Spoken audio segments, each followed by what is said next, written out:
ہم وہی کہیں گے جو ہمارا دین ہم کو بتاتا ہے، عمل کرو تو تمہارا بھلا ہے۔ اما بعد فاعوذ باللہ من الشیطان الرجیم، بسم اللہ الرحمن الرحیم۔ ان اللہ وملائکتہ یصلون علی النبی یا ایہا الذین آمنوا صلوا علیہ وسلموا تسلیما۔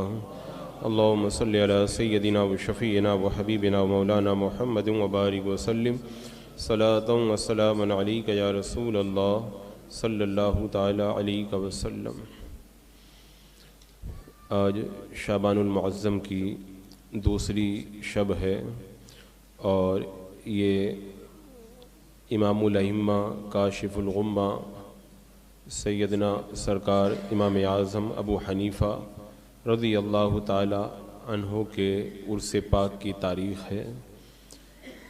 ہونا تو یہ چاہیے تھا کہ اپنے امام کی حیات طیبہ پر تفصیل سے گفتگو کی جاتی، مگر چونکہ مجھے ایک جگہ اور پروگرام میں نکلنا ہے تو کچھ باتیں میں اپنے امام کے حوالے سے عرض کرتا ہوں۔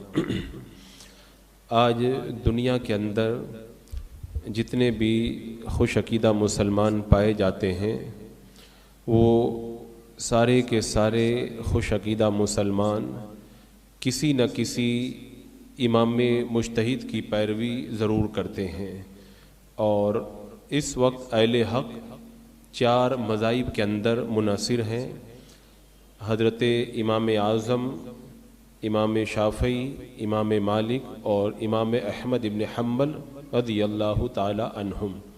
ان چاروں میں سے کسی ایک امام کی پیروی اہل حق ضرور کرتے ہیں۔ جو ان چاروں کی پیروی سے خارج ہے، علماء نے فرمایا کہ وہ گمراہ ہے۔ تو آج اہل حق کا جو طبقہ ان چار اماموں کی تقلید کرتا ہے، ان چاروں میں سے سب سے زیادہ مقلد سیدنا امام اعظم ابو حنیفہ رضی اللہ تعالی عنہ کے ہیں۔ غیر مقلدین جو اپنے آپ کو اہل حدیث کہتے ہیں، یہ کسی امام کی تقلید بظاہر نہیں کرتے، اگرچہ یہ اپنے مولویوں کی تقلید ضرور کرتے ہیں، اور یہ امام اعظم اور دیگر ائمہ کرام کو طعن و تشنیع کا نشانہ بناتے ہیں۔ خاص طور سے امام اعظم ابو حنیفہ رضی اللہ تعالیٰ عنہ کی شان رفیع کے اندر نازیبا کلمات بکتے ہیں۔ انہیں پتہ ہی نہیں ہے کہ امام اعظم ابو حنیفہ رضی اللہ تعالیٰ عنہ کتنے پائے کے امام ہیں۔ حافظ حدیث حضرت امام حسن بن صالح بیان کرتے ہیں کہ سیدنا امام اعظم ابو حنیفہ رضی اللہ تعالیٰ عنہ تمام اہل کوفہ کے علم حدیث اور علم فقہ کے عالم تھے، اور اپنے شہر کے رہنے والے محدثین تک حضور اکرم صلی اللہ تعالیٰ علیہ وسلم کی آخری افعال سے متعلق پہنچنے والی تمام روایتوں کے وہ حافظ تھے۔ اب حافظ کا مطلب کیا ہوتا ہے اسے آپ سنیں۔ ملا علی قاری علیہ رحمہ فرماتے ہیں کہ حافظ وہ ہے جس کو 1,00,000 حدیثیں یاد ہوں، اور امام حاکم قدس سرہ لکھتے ہیں کہ حافظ وہ ہے جس کا علم 1,00,000 حدیث کو متن، سند، جر و تعدیل اور تاریخ کے ساتھ محیط ہو۔ ایسا ہی محققین کی ایک جماعت نے کہا ہے۔ تو 1,00,000 حدیثیں جسے پوری تحقیق کے ساتھ معلوم ہوتی ہیں وہ حافظ حدیث ہوا کرتا ہے۔ اور امام اعظم رضی اللہ تعالیٰ عنہ کے بارے میں فرمایا گیا کہ آپ حافظ حدیث ہیں۔ اس سے آپ اندازہ لگائیں کہ امام اعظم ابو حنیفہ رضی اللہ تعالیٰ عنہ کو کتنی حدیثیں معلوم تھی۔ اسی لیے علماء کرام نے امام اعظم کی شان کو بیان کیا۔ خطیب نے ابن مبارک سے روایت کیا کہ میں نے کسی شخص کو امام اعظم سے زیادہ عقل مند نہیں دیکھا، اور ہارون رشید نے کہا تھا امام اعظم کے بارے میں کہ وہ عقل کی آنکھ سے وہ چیز دیکھ لیتے ہیں جو دوسرا آدمی سر کی آنکھ سے نہیں دیکھ پاتا ہے۔ اور علی بن عاصم سے روایت ہے کہ فرماتے ہیں اگر امام اعظم ابو حنیفہ کی عقل کو تمام زمین والوں کی عقل سے تولا جائے تو امام اعظم کی عقل سب کے اوپر بھاری پڑ جائے گی۔ اور خارجہ سے روایت ہے، وہ کہتے ہیں کہ میں 1,000 علماء سے ملا، ان میں سے 3-4 آدمیوں کو میں نے بہت عقل مند پایا، ان میں سے ایک امام اعظم ابو حنیفہ رضی اللہ تعالیٰ عنہ ہے۔ اور یزید بن ہارون کہتے ہیں کہ میں بہت سے لوگوں سے ملا، بڑے علماء کرام سے میں ملا، لیکن کسی کو امام اعظم سے زیادہ عقل، فضل، تقوی کے اندر میں نے آپ سے زیادہ نہیں پایا۔ اور امام شافعی علیہ رحمہ نے تو بڑی پیاری بات کہی، فرماتے ہیں کہ کسی عورت نے امام اعظم سے زیادہ عقل مند بچہ جنا ہی نہیں ہے۔ تو آپ امام اعظم کی شان کو دیکھیں، بڑے بڑے ائمہ کرام امام اعظم کی شان کو بیان کر رہے ہیں۔ یحییٰ بن معین نے کہا ہے کہ امام اعظم اس سے زیادہ عقل مند ہیں کہ وہ غلط بات کہے، یعنی اللہ تبارک و تعالیٰ نے انہیں بڑی عقل کامل عطا فرمائی تھی اور اللہ نے ان کو غلطیوں سے محفوظ فرمایا تھا۔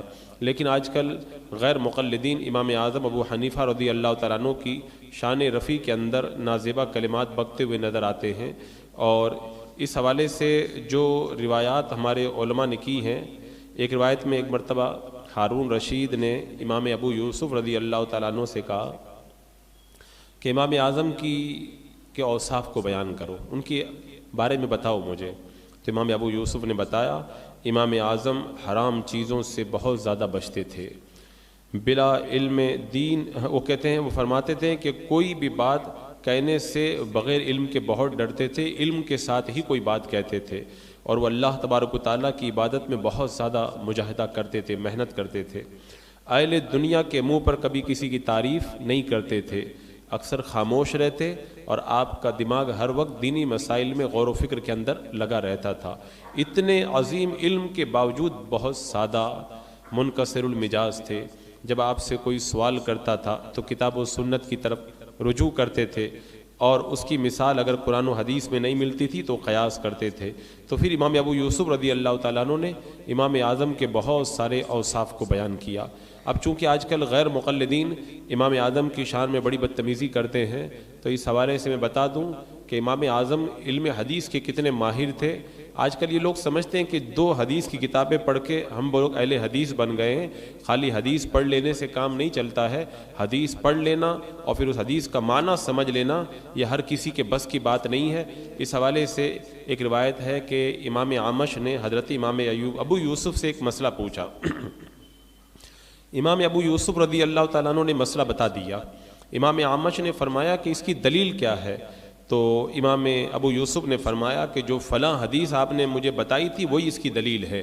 تو امام اعمش نے جب سنا تو کہا کہ تمہارے والد کی جب شادی نہیں ہوئی تھی اس سے پہلے مجھے یہ حدیث یاد ہو گئی تھی، لیکن اس حدیث کا مطلب اب آج جا کر کے مجھ کو سمجھ میں آیا ہے۔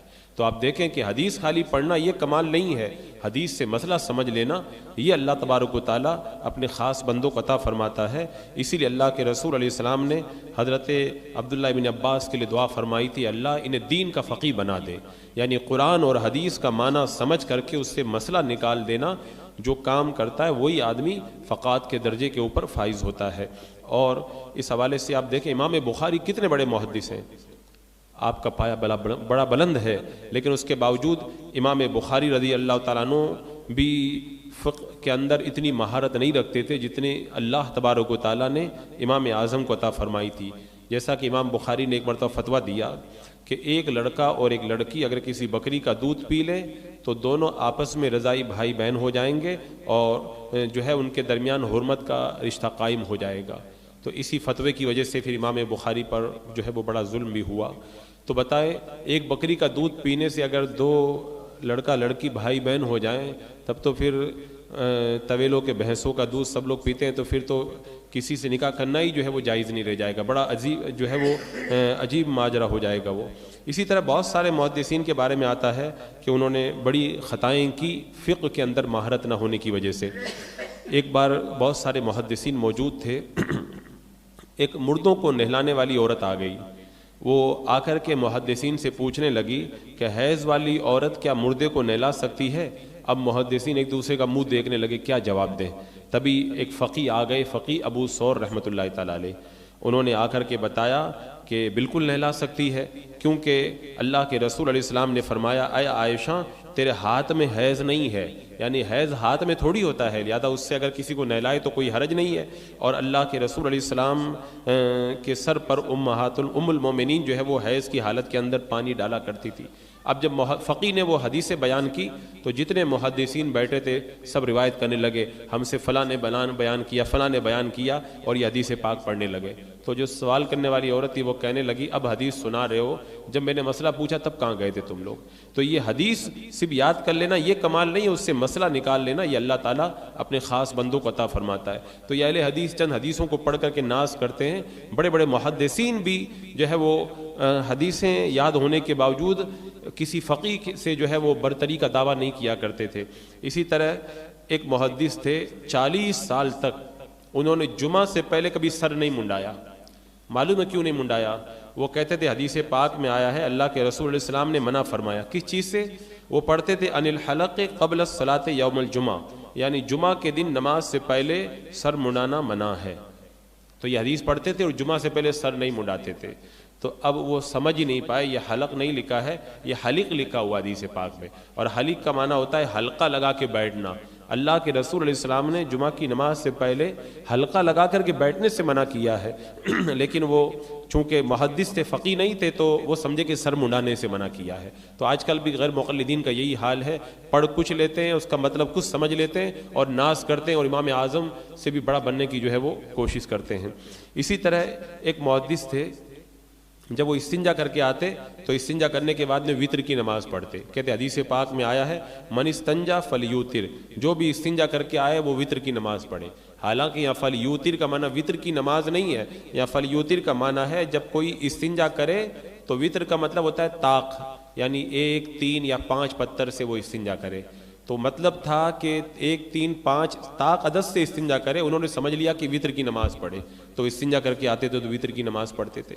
تو ایسی بہت ساری مثالیں ہیں کہ آدمی خالی حدیث پڑھ لے تو پھر اس کا مطلب کچھ سے کچھ سمجھ جاتا ہے اور بہت ساری غلطیاں کر بیٹھتا ہے۔ اللہ تبارک و تعالیٰ نے امام اعظم کو یہ مقام و رتبہ عطا فرمایا تھا۔ آپ احادیث کے بہت بڑے حافظ بھی تھے، اور ان احادیث سے مسائل کا استنباط کرنا بھی اللہ تبارک و تعالیٰ نے آپ کو خوب عطا فرمایا تھا۔ اور اس حوالے سے حضرت ابو ہریرہ رضی اللہ تعالیٰ عنہ سے روایت ہے، اللہ کے رسول علیہ السلام نے فرمایا میری طرف سے مختلف حدیثیں آئیں گی، جو کتاب اور میری سنت کے مطابق وہ میری طرف سے ہیں، اور جو کتاب اور میری سنت کے خلاف ہوں وہ میری طرف سے نہیں ہے۔ تو اللہ کے رسول نے پہلے ہی بتا دیا خالی حدیث مت پڑھنا کہ حدیث پڑھ کے تم اپنی مرضی سے اس سے مسئلہ نکالنے لگ جاؤ۔ حدیث پڑھو تو پڑھنے کے ساتھ ساتھ یہ بھی دیکھو کہ وہ حدیث جو ہے اس کا مطلب کیا ہے، اور وہ حدیث کتاب و سنت سے ٹکرا رہی ہے کہ نہیں، وہ ناسخ ہے کہ منسوخ ہے، وہ ابتدائی اسلام کی ہے کہ آخری زمانے کی ہے۔ اور امام اعظم رضی اللہ تعالیٰ عنہ کو اللہ نے یہ مہارت عطا فرمائی تھی، وہ حدیث کے اندر مکمل نظر رکھا کرتے تھے اور وہ پہچان جایا کرتے تھے کہ یہ حدیث کب کی ہے اور اس کا کیا مطلب ہے۔ جیسا کہ ایک روایت میں آتا ہے اللہ کے رسول علیہ السلام سے جب پوچھا گیا کہ کیا روزے کی حالت میں کوئی شخص اپنی بیوی سے مباشرت کر سکتا ہے؟ مباشرت کا مطلب یعنی ننگا جسم جو ہے وہ عورت کے ساتھ میں لگانا۔ تو اللہ کے رسول علیہ السلام نے فرمایا کہ کر سکتا ہے۔ ایک اور صاحب نے آ کے پوچھا کیا روزے کی حالت میں مباشرت کر سکتا ہوں؟ میرے آقا علیہ السلام نے فرمایا کہ نہیں کر سکتے۔ اب اگر کوئی حدیث کے اوپر عمل کرنا چاہے تو ایک حدیث میں ہے روزے کی حالت میں مباشرت نہیں کر سکتے، اور ایک حدیث میں ہے کہ روزے کی حالت میں مباشرت کر سکتے ہیں۔ تو یہ غیر مقلدین جو اہل حدیث بندے کس پر عمل کریں گے؟ اگر اس پر عمل کرتے ہیں تو اس پہ نہیں عمل ہو پائے گا، اگر اس پہ عمل کرتے ہیں تو اس پہ نہیں ہو پائے گا۔ یہ تو امام اعظم نے بتایا کہ ان دونوں حدیثوں کا مطلب کیا ہے۔ جس حدیث پاک میں یہ ہے کہ روزے کی حالت میں بیوی سے مباشرت تم کر سکتے ہو، تو وہ سوال کرنے والے بوڑھے تھے، تو اگر وہ مباشرت کرتے تو انہیں روزہ ٹوٹنے کا ان کے لیے ڈر نہیں تھا، اس لیے اللہ کے رسول علیہ السلام نے ان کو اجازت عطا فرما دی۔ اور جن سے اللہ کے رسول علیہ السلام نے فرمایا کہ روزے کی حالت میں تم مباشرت نہیں کر سکتے، وہ سوال کرنے والا جوان آدمی تھا، اگر اس کو اجازت دے دیتے تو جوانی کے جوش کی وجہ سے اس کا روزہ ٹوٹ سکتا تھا۔ تو یہ حدیثوں کا مطلب سمجھا دینا یہ ہر آدمی کے بس کی بات نہیں ہے۔ ایسے ہی صرف اپنے آپ کو اہل حدیث کہہ دینے سے کوئی جو ہے وہ امام اعظم سے بڑا نہیں ہو جاتا ہے۔ امام اعظم کی شان تو اتنی بلند ہے کہ بڑے بڑے محدثین جو ہے وہ ان کی عظمتوں کو بیان کرتے ہوئے نظر آتے ہیں۔ حضرت سفیان بن عیینہ رضی اللہ تعالیٰ عنہ بیان کرتے ہیں کہ امام اعظم نے ہر بات پر 1 یا 2 حدیثیں روایت کی ہیں۔ اب آپ سوچ لیں، حضرت ملا علی قاری بیان فرماتے ہیں کہ امام اعظم نے اپنی کتابوں میں 70,000 حدیثیں بیان کی ہیں، اور ایک روایت میں امام اعظم نے تقریباً 1 لاکھ مسائل نکالے، ایک روایت میں 5 لاکھ مسائل نکالے۔ اب امام اعظم نے اگر 1 لاکھ یا 5 لاکھ مسائل بیان کیے اور ہر مسئلے پر 1 یا 2 حدیث بیان کی تو امام اعظم کی حدیثیں کتنی ہو جائیں گی؟ 2 لاکھ یا 10 لاکھ حدیثیں ہو جائیں گے. اور یہ غیر مقلدین کہتے ہیں امام اعظم کو صرف 17 حدیثیں یاد تھی، معاذ اللہ رب العالمین. اور حضرت امام ابو یوسف رضی اللہ تعالیٰ عنہ نے فرمایا کہ امام اعظم سے زیادہ حدیث کی تفسیر اور فقہی نکات کو جاننے والا میری نگاہوں نے آج تک نہیں دیکھا ہے. اللہ نے ان کو ایسی جو ہے وہ حدیث کے اندر زبردست بصیرت عطا فرمائی تھی. اگر امام اعظم ابو حنیفہ رضی اللہ تعالیٰ عنہ کی علم حدیث کے اوپر میں تفصیل سے کلام کرنا چاہوں تو اس کے لیے باضابطہ جو ہے وہ ایک لمبا وقت درکار ہے. انشاءاللہ کبھی موقع ملا تو اس حوالے سے گفتگو ہوگی. آج چونکہ امام اعظم کے عرس پاک کی رات ہے لہذا امام کی بارگاہ میں فاتحہ پڑھیں، 3 مرتبہ درود شریف اور سورہ فاتحہ، آیت الکرسی اور 3 بار قل هو اللہ شریف پڑھیں.